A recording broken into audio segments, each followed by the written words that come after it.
খোলাবাজারে চড়চড়িয়ে বাড়ছে ডিম সহ সবজি ও অন্যান্য রান্নার উপকরণের দাম, অথচ বরাদ্দ বৃদ্ধি হয়নি অঙ্গনওয়াড়ি প্রকল্পে। খোলাবাজারে যেখানে একটি ডিমের দামই 8 টাকা, সেখানে মাথাপিছু বরাদ্দ মাত্র 6.5 টাকা। এই পরিস্থিতিতে অবিলম্বে মাথাপিছু বরাদ্দ বৃদ্ধি সহ বিভিন্ন দাবিতে আজ বাঁকুড়ার জেলা শাসকের দপ্তরে বিক্ষোভে ফেটে পড়ল অঙ্গনওয়াড়ি কর্মীদের একাংশ। অঙ্গনওয়াড়ি কেন্দ্রগুলি থেকে স্থানীয় প্রসূতি মা ও শিশুদের রান্না করা পুষ্টিকর খাবার দেওয়া হয়, কিন্তু সেই কাজ করতে গিয়ে রীতিমতো নাকাল হতে হচ্ছে অঙ্গনওয়াড়ি কর্মীদের। সামান্য বরাদ্দে শিশু ও প্রসূতিদের পুষ্টিকর খাবার দেওয়া কার্যত দুঃসাধ্য হয়ে পড়েছে তাদের।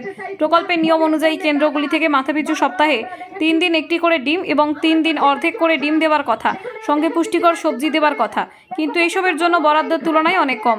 পুষ্টিকর সবজি দেওয়ার জন্য প্রসূতিদের মাথাপিছু বরাদ্দ 1 টাকারও কম, শিশুদের জন্য কোনো বরাদ্দই নেই।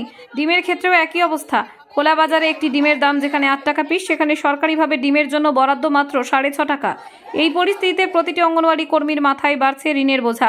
অবিলম্বে এই বরাদ্দ বৃদ্ধি করার দাবিতে আজ বাঁকুড়ার তামলি বাঁধ ময়দান থেকে মিছিল করে বাঁকুড়া জেলা শাসকের দফতরে যাওয়ার চেষ্টা করেন অঙ্গনওয়াড়ি কর্মীরা। জেলা শাসকের দফতরে পৌঁছানোর আগেই মিছিল আটকে দেওয়া হয়। বিক্ষোভকারীদের দাবি, মিছিলে আসা আটকাতে শাসক দলের পক্ষ থেকে বিভিন্ন জায়গায় হুমকিও দেওয়া হয়। বাঁকুড়া থেকে সুচিন্ত গোস্বামীর রিপোর্ট। মূলত আমাদের এই সময়কালে ডিমের দাম বেড়ে 4 টাকা, সাধারণ মানুষ কিনে খাচ্ছে, সরকার আমাদের 6.5 টাকা রেট। আমরা তাই দাবি নিয়ে এসেছি যে ডিমের দাম অবিলম্বে বাজার দর অনুযায়ী দিতে হবে। ডিম সবজির টাকা এবং শিশুদের যে খাদ্যের তার পরিমাণ গুণগত মান উন্নত করতে হবে, এবং সবজি যা দেওয়া হয় তাদের বাজার দর অনুযায়ী দেওয়া হয় না, সে বাজার দর অনুযায়ী দিতে হবে।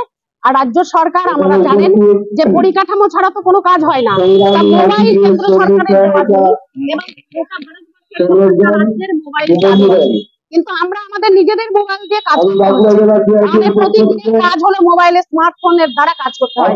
রাজ্য সরকারের কাছে 19 সাল থেকে টাকা, আমরা বারবার গেছি শৈশালী ভবন ডাইরেক্টর অফিসে এবং আমাদের দপ্তরের মধ্যে উনি কিন্তু দেব আমরা দাবি করছি মোবাইলের 15,000 টাকা কর্মীদের দিয়ে দেবে, কর্মীরা মোবাইল মূলত। এবং জ্বালানি বিল, যে শিশুদের আমরা খাবার তৈরি করি, সেই জ্বালানি বিল সর্বোচ্চ দেওয়া হয় 23 টাকা, 21 টাকা এবং 18 টাকা।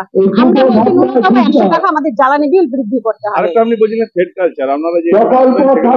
এরকম একটা, আমি কালকে থেকে এখানে এসেছি বাঁকুড়াতে, আমি কালকে শুনছিলাম সেক্রেটারির মুখে গোটা প্রজেক্টের মেয়েদের একদম সন্ত্রস্ত করে দেওয়া হচ্ছে রাজনৈতিক দলে, তৃণমূলের লোকেরা।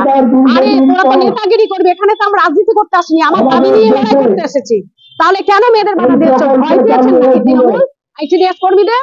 তারা তাদের ঢাকার জন্য আজকে আমাদের মেয়েদের উপরে থ্রেট কালচার করা হচ্ছে, আমরা তো এটা মেনে নেব।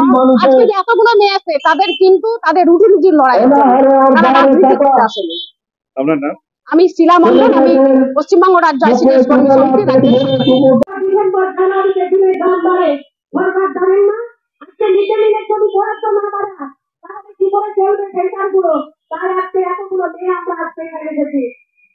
তার সঙ্গে জ্বালানি সত্যি করে 23 টাকা, 18 টাকা, 21 টাকা জ্বালানিতে রান্না হয়। এটা কি ম্যাজিক নাকি? ম্যাজিকের মতন 21 টাকা জ্বালানি কিনে যদি দেওয়া হয়, যদি 4 কেজি চাল রান্না করতে হয়, তাহলে ভাবিটা 21 টাকা জ্বালানিতে খিচুড়িটাও হবে না, পুলিশের টাকাও হবে না এবং তরকারিটাও হবে না। তাহলে সরকার জানে না কিভাবে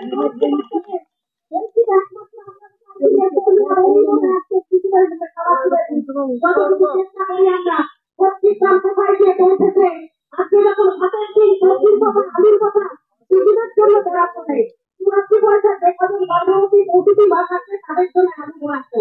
বলুন তো, আমার বাচ্চাটার কাছে যদি আমি একটি সবজি না দিতে পারি, মায়ের পাশে কি এটা মেনে মেনে সাধারণ মানুষ কিন্তু বুঝবে না।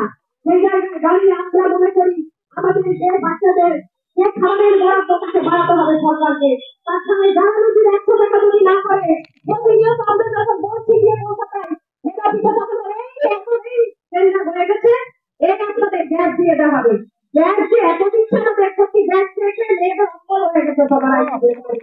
আমরা মনে করি এরকম একটা জায়গায় মানুষ প্রতিনিয়ত অবহেলার কর্মীদের প্রতি। আজকে যারা ইউনিফর্ম পরে থাকবে, দেখুন সাধারণ মানুষের কাছে আমাদের বলা, সেই ইউনিফর্মের টাকা কেন্দ্র সরকারের থেকে আসে।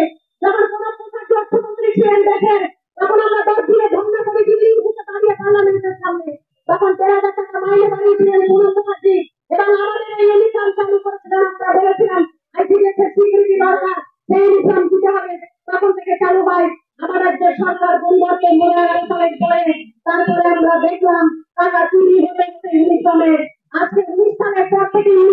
হয় না। সম্মানের খাতিরে একজন আইসিডিএস কর্মী সেন্টারে যায়, তাদের ইউনিফর্ম নিজের পয়সায় কেনে। কেন আমরা নিজের পয়সায় কিনে সরকার যখন কেন্দ্র সরকার 1,14,000 কর্মী সহায়তার জন্য সেন্টারের জন্য ইউনিফর্মের টাকা কোথায় যায় তার কৈফিয়ত আপনারা দেবেন না? যাতে কৈফিয়ত আইসিডিএস কর্মী 50 গ্রাম চাল 30 গ্রাম ডাল আইসিডিএস কর্মীরা মেরে খায় না, শিশুদের পরিষেবা দেওয়ার মাধ্যমে চেষ্টা করে থাকে। তাই আমরা বলবো ইউনিফর্মটা প্রতি বছর সম্মানের সঙ্গে দেওয়ার চেষ্টা করবেন।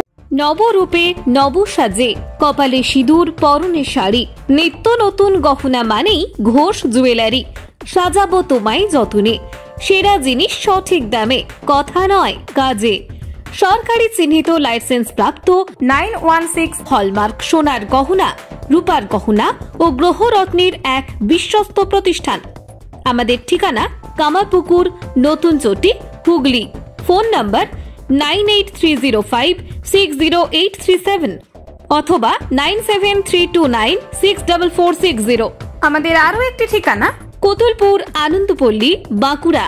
ফোন নম্বর 9830560837 অথবা 95648453222।